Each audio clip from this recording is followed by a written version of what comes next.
exciting. I know there's a lot of different things going on tonight. I'm Wendy Welch. I'm director of the Vancouver Island School of Art, and I also curated this show. So I'd just like to welcome everyone, and I'll introduce you to the artists. And they're each going to give about an hour talk. Is that right? So I just wanted to talk a little bit about the gallery and the curatorial process, just because I think it's something that is sort of the behind the scenes of how shows get put together that maybe people don't always know about. And so the Slideroom Gallery is a separate nonprofit from the Vancouver Island School of Art. So one of my ideas with having a gallery in the school is it offers students to see work from professional artists in the community. It also gives people in the community a chance to see art. Maybe they don't want to take an art class, but they want to experience art. And so one of the mandates that the board and I have established over the years in terms of the Slideroom Gallery is we're really interested in group shows, like 3 or 5 people, because it creates a dialogue, and it talks a lot about, you know, what the curatorial process is, in that you take, in this case, 3 different works, and they exist on their own, but they also communicate with each other. So you, as a curator, different things could spark your imagination. This show originally started off as a different idea, and then one of the artists couldn't make it, so then I thought, well, I'll reinvent the show. So sometimes the show starts because you have one artist's work and you find it really interesting and you build around that. And so one of the ideas I was interested in is, you know, those places where geometry and narrative connect, because sometimes they're dissociated. Often we think of geometry as more abstract and not talking about a story. So I was just kind of thinking about this, and then the artists I knew, how their work could come together to, like, how could, for example, the idea of geometry, how could geometry be something that's personal? So, and I find it really fascinating if you think about, like, the history of abstraction in the beginning of the 20th century in Russia in particular, with the constructivists. There was a constructivist movement, and the constructivists, one artist who was a constructivist, his name was Tatlin, and he used to do these drawings for this incredibly abstract tower. And so the constructivists believed that the language of abstraction could change the world. Like, they just thought it had this power that could be really it could have political agency. Yes. But then at the same time, you had another movement in the same country, the suprematists, who felt that abstraction was art was just about creating a feeling. It wasn't about using objects, like things didn't represent, geometric form didn't represent objects. So it was a really kind of different way of looking at the same thing. And throughout the 20th century, this keeps coming up time and time again, where there's artists who think about the idea of pure abstraction, formalism, and then there's artists who think about it as it could be a political force. And I've talked a little bit about this in my essay, but there's some really interesting things. There's a contemporary artist, Jenny Holzer, who's done a recent series of work called the Redaction Paintings, and their work that she got some documents from the Guantanamo Bay Detention Center, and they're just accessible to anyone. You could just ask for these documents, and redaction means that's the process of censoring them. It's blacked out. So she would receive these documents, and they were completely blacked out. Like, just one number was left. And so she was really interested in, like, who's blocking them out, because sometimes they look like these abstract patterns. And so she's a political artist, but now she's doing these abstract works. So when you see her work in the gallery, it's just you see these abstract shapes. So it's just kind of interesting. That's the background on how I started thinking about the show.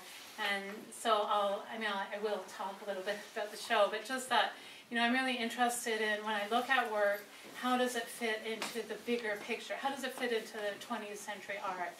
And so I'll talk a little bit about each artist's work. And so this is Kyler. And Kyler, do you want to put your hand up so if people want to ask her any questions?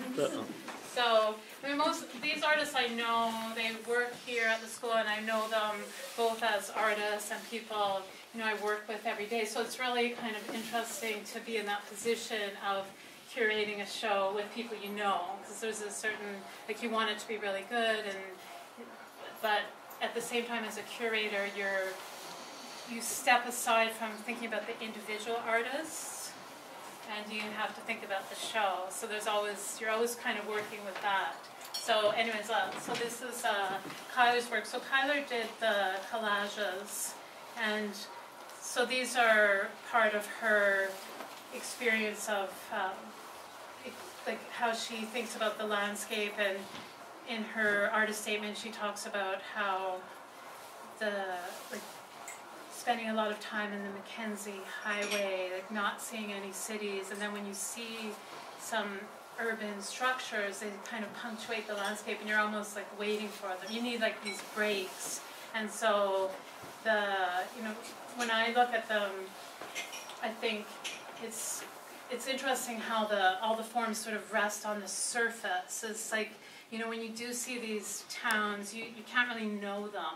You could see what's in front of them, but you can't really see what's behind, and so you have sort of minimal information. So I thought it's really kind of an interesting way to think about the landscape. And then Linda Peters, this is her work, stripe work. And Linda, where are you? So this is a pretty recent series, a couple years old. I mean, you've been working on it for a little while, but just again, what can you see in the surface of the abstract form? You think about the history of geometric abstraction. Now Linda's introduced this other element of the gestural mark. So it's sometimes people associate the idea of abstraction as kind of a more impersonal, formal structure, but there's this gesture, everyone can recognize the handwriting. I always say that, our signature is our first attempt at drawing, or writing our name, and so it's the most natural, personal thing you could do, is just write your name. So it's really interesting to kind of see that tension between the formal geometry and then this other thing that's going on. So what I talk about is this idea that geometry has this possibility for narrative, and that's one of the things that ties all the work together. And then this is Jen smiling, and where's Jen? Give it a wave so you can see. So now Jen is still working with geometry, working with these are drawings of a place where she lives, and they're really kind of. Each one has such a strong narrative, and very interesting how sometimes you need so little information. A shape, the tension of the shape with lines. There's a story, behind it, and I think about how the critic Clement Greenberg really wished that there could be a possibility of just seeing pure geometry and not seeing narrative, but we're so inclined as people, we have our stories, we bring our stories, and we just create narrative, and so it's interesting to play. I like how in Jen's work, these geometric forms are so strong, and that they tell so much. It's just a simple shape, and it's maybe not descriptive, but you look at the shape and something's going on, it's moving, it's cutting into the space. So how that can be used to, formally it really attracts your attention, but there's also this story going on. So So Jen has worked, I think you'll recognize each of the artists. They each have a distinct style. So, I mean, one of the things also when you're curating is you want to have work that goes together but isn't exactly the same. There's different ways to work on the same ideas. So I know all the artists are getting adjusted to seeing their work together, and I told them in a week they'll really like seeing it. Getting used to it right now. So anyways, I want to thank all of the artists for really being so great and bringing all the work and helping me put this together. So thank you.